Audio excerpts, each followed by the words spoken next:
This isn't your house anymore." My father's voice thundered through the living room like a bullet. I stood there with my bag half-zipped, my eyes trembling, my hands frozen. I was barefoot on the hardwood floor I used to play on as a kid, and now I was being thrown out like a stranger. My mother didn't say a word. She looked away, her hands nervously clutching the edge of her silk shawl like she wanted to disappear into it.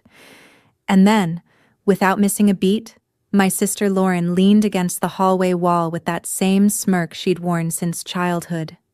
"Finally, peace," she said, twirling her phone in her hand. "I thought you'd never leave." I should have snapped back. I should have screamed. I should have reminded them that I'd paid the property taxes last year when Dad couldn't. That I bought Mom her medication when she was too embarrassed to ask anyone else. That I helped Lauren pay off her credit card debt last summer when her boyfriend ghosted her. But I didn't. I just picked up my bag, blinked the tears back, and stepped toward the front door like a stranger, excusing herself from a place she was never welcome in the first place. Then the door swung open, hard, fast, with force. And there he stood, my husband. No emotion on his face, no greeting, no smile. He was in a sharp black coat, his jaw clenched, a quiet fire behind his calm. Beside him, our lawyer. I froze. So did everyone else. My dad's mouth slightly opened, like he was about to say something. Then he didn't. My sister stood upright, the phone slipping in her hand. My mother?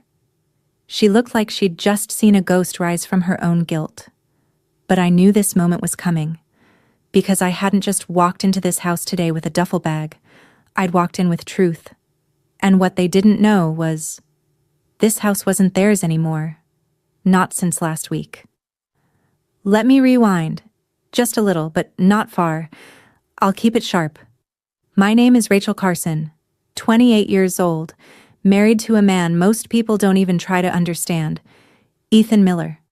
Sharp mind, colder execution, a self-made real estate investor who never cared about being liked. We met 4 years ago when I was doing freelance staging jobs. I walked into a mansion thinking I was prepping it for a family, and ended up working for the guy who owned every house on that street. Ethan and I didn't have a fairy tale start, but what we had was real. He saw things in me no one else did. I didn't have a powerful last name or Ivy League background, but I had fire, grit, strategy, and he loved that about me. My parents, on the other hand, they hated him. They said he was cold, manipulative, controlling, that I'd gotten lucky and married up. But the truth? They hated him because they couldn't use him, they couldn't guilt-trip him, couldn't borrow from him, couldn't control me anymore through their usual emotional blackmail. So they iced me out slowly. Over the years, the visits became fewer. Phone calls turned into 3-word texts. I'd bring birthday gifts for my sister and she'd say, "Didn't need anything, but whatever." And my father? He just stared past me like I was the stain he couldn't scrub out of his perfect family portrait. But the real earthquake came 2 months ago. My dad called me, voice trembling, pretending everything was fine. "Hey, Rachel. Listen, the house. We're kind of dealing with a few delays on the payments. And the mortgage, it's gotten a little complicated. Just temporary. You know how it is? That temporary complication? He hadn't paid the mortgage in 6 months. Not one. And the bank? Already scheduled for closure. My father begged, said he was this close to locking a new contract, that he'd pay me back. That I should do this for the family. My mom called the next day pretending like nothing happened, telling me how Lauren had been such a rock lately, planning a birthday party. My sister? She posted a story with a bottle of champagne and the caption, "Self-made." Unlike others, I didn't say anything to anyone, but I called Ethan, and within 2 days, the papers were signed. We bought the house. All legal. The deed? Transferred into my husband's company, and they never knew. Until today. Ethan walked in first. His voice was ice. Calm. Sharp. "Hello, Mr. Carson, Mrs. Carson." "Lauren." He looked at them one by one. "I believe you've been living in our property without formal permission." My dad's face turned red, then white, then somewhere in between. He stepped forward. "What the hell is this? Ethan, what are you talking about?"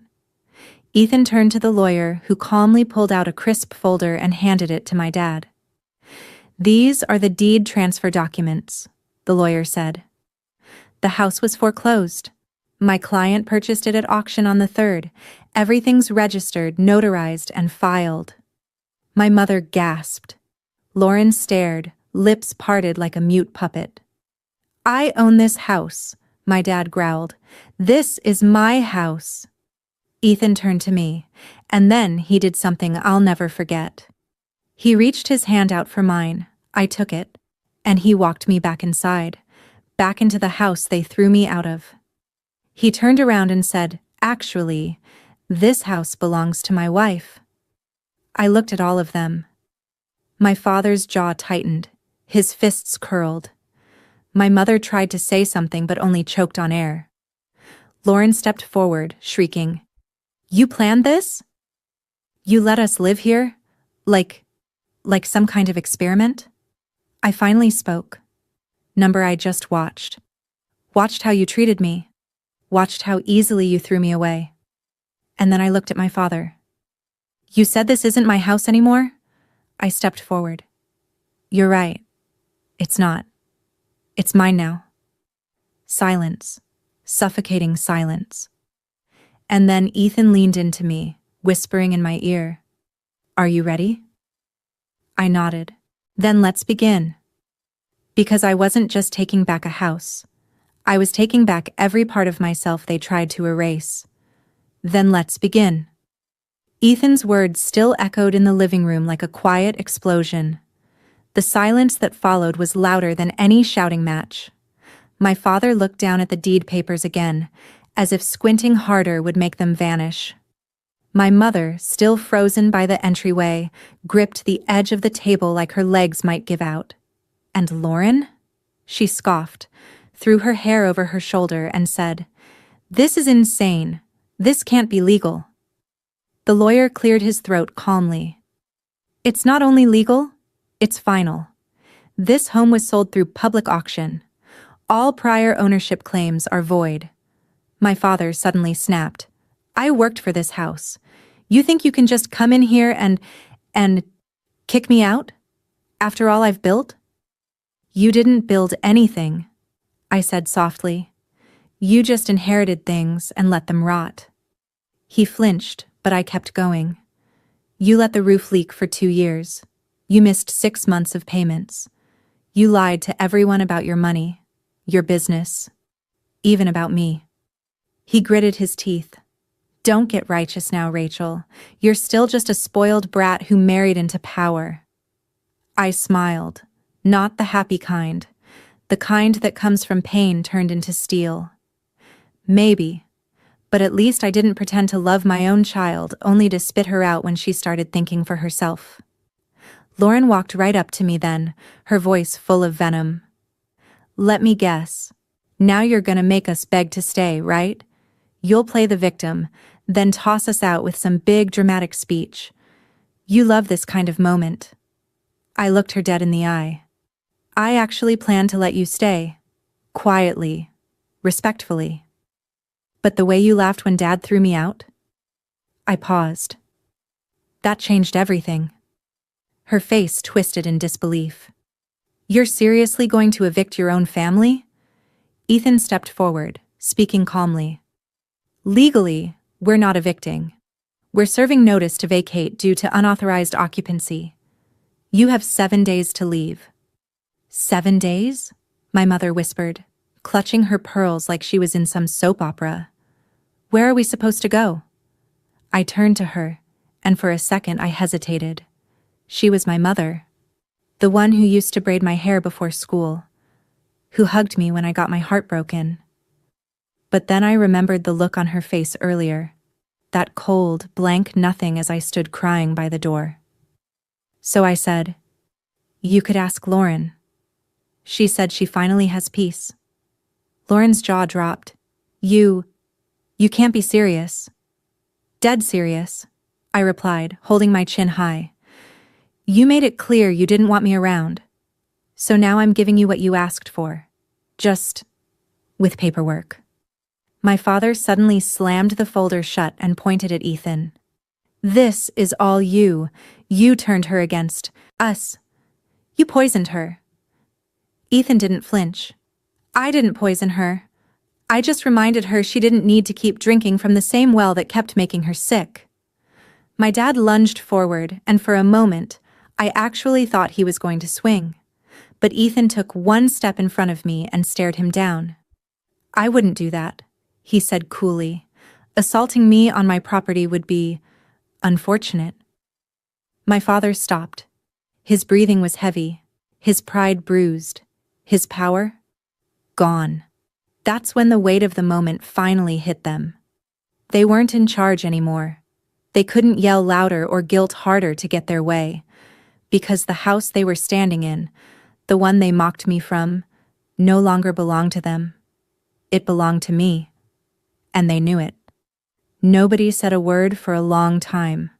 The silence was sharp, uncomfortable, the kind of silence that follows a war, not an argument. Then my mother finally broke. She sat down slowly on the edge of the sofa and spoke without looking at me. "Rachel, honey, we were just emotional. That was your father's temper talking. He didn't mean it when he said this isn't your house." I blinked. "You watched him throw me out. You didn't say a word." She lifted her head, lips trembling. I was shocked. I didn't know what to do. "You looked away," I replied coldly. "That was your choice." Lauren huffed from the corner. "Oh my God, she's seriously gonna milk this forever." Ethan turned to her with a calm, amused look. "Are you really in a position to be sarcastic right now?" Lauren rolled her eyes but stayed quiet. For once. Then my dad walked over to the wall and started staring at an old family photo like it held some secret that could fix this. His tone was lower now. Slower. "You want to ruin us, Rachel? That's what this is? You're getting back at us like this? You think this makes you better?" I didn't respond right away. I just studied his expression. It wasn't sadness. It wasn't guilt. It was shame disguised as anger. So I stepped toward him and said, "No. This doesn't make me better. It makes me free." He turned sharply. "We gave you everything." "No, you gave me rules, guilt, pressure, expectations I never asked for. You made me earn your love, and when I stopped trying, you cut me off." He scoffed. "So now what? You kick us out and pretend that makes you powerful?" "I'm not pretending anything. I'm claiming what you tried to bury. You called me weak. Now look who's begging to stay."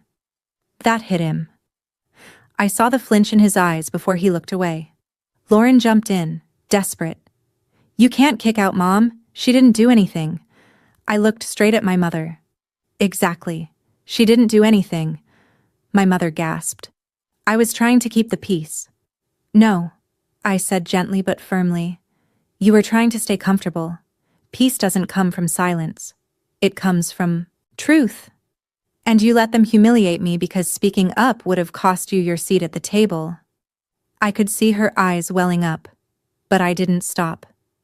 "Now the table's mine, and you don't get to sit at it unless you come clean." Ethan leaned in and whispered, "You okay?" I nodded. "More than okay." The lawyer stepped forward. "You have 6 days remaining. On the 7th, locks will be changed. Utilities rerouted. We recommend you use this time to relocate." My father muttered something under his breath and stormed off to his room. My mother just stared at the floor. Lauren was trembling, silent for once. Ethan looked at me. "You sure about this?" I took a deep breath. I was sure the moment I stood by that door with my bag and they all let me cry. Then I turned and headed upstairs, back to the room they turned into a storage closet years ago, because it was finally mine again. And the girl they once cast out? She just walked back into power. That night, the air in the house was strange, still, heavy. You could feel the tension in the walls. Every door creaked louder than it should have. Every step echoed like guilt walking down the hallway. I stayed in my old room. It didn't look the same anymore. My posters were gone.